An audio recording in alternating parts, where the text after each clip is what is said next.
c'è già qualche richiesta di intervento. Uno è Andrea Santuzza, qua vediamo si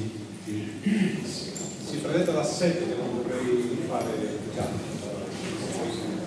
No, io sono Andrea Murgia, vorrei essere candidato per autodeterminazione nella carica di Presidente della partita. Poi dovrei anche spiegare lo sviluppo di cos'è autodeterminazione, però volevo lasciare perché vorrei parlare, è occasione questa per parlare con professori illustri di discorsi che a me appassionano tanto, intanto sono un funzionario della Commissione Europea. Sì, guarda. Sono un funzionario della Commissione Europea.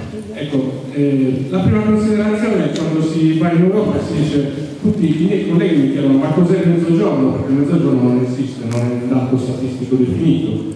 Da noi ci sono regioni in transizione e regioni in convergenza. E in effetti mi ponevo anch'io come riflessione culturale, è la Sardegna mezzogiorno? Almeno, come potremmo definirla se dall'unità d'Italia in poi la Sardegna era sabauda e non era proponica. E allora la Sardegna, quando ha ottenuto qualcosa, l'ha ottenuta quasi in modi differenti, tipo quella diga di cui si parlava, che è del 1918, quindi si festeggia il centenario. Ecco, la prima osservazione però che volevo fare era sull'intervento del professor Sassu, perché condivido pienamente con quello che lei dice, anzi ci sono 3 parole in inglese che ci dicono una è delivery, cioè la capacità di realizzare i progetti, l'altra è accountability, che è la capacità di rendicontarli quei progetti, e poi c'è la governance, che è un po' quello che lei diceva, cioè la capacità di gestire.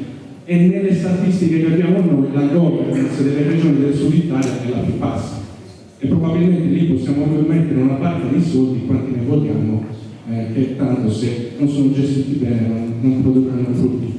Ma attenzione, nello studio di quei programmi, dei programmi nazionali e regionali sul sud, anche i programmi nazionali hanno una capacità di governance molto bassa, mi riferisco ai trasporti, ai programmi sicurezza. Allora probabilmente è il territorio che non riesce a gestire quei progetti.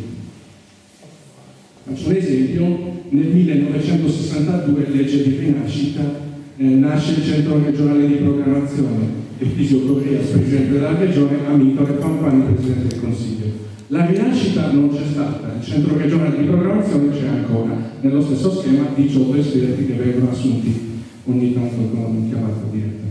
Ecco, se non riponiamo effettivamente la pubblica amministrazione locale, regionale, probabilmente quei processi di sviluppo non si innescano mai. Mi dispiace poi un'altra cosa, questo è un grammatico, ma ve lo pongo come domanda perché probabilmente non avete parlato di Europa, nel senso che quello che è stato il passaggio dopo la Cassa di Mezzogiorno, almeno in Sardegna, è stato sostituzione con i fondi europei. Il professor Sassu mi disse una volta, ero seduto su 7.000 miliardi di vecchie lire e li ho spesi tutti. Poi non sappiamo i risultati. Io qualcuno l'ho visto, perché per esempio sempre per quello stesso discorso non ho mai paragonato la Sardegna ad altre realtà. La Calabria di cui mi occupavo ha il 13% di raccolta differenziata, la Sardegna, se partono Cagliari e Olbia come stanno partendo, siamo una delle regioni più virtuose d'Italia, oltre il 60%. Oppure abbiamo una capacità di invaso che è superiore a 1.000 metri cubi per abitante, molto superiore a quelle che sono le necessità se fosse governata la Venezuela. Ecco, dico questo, magari come riflessione.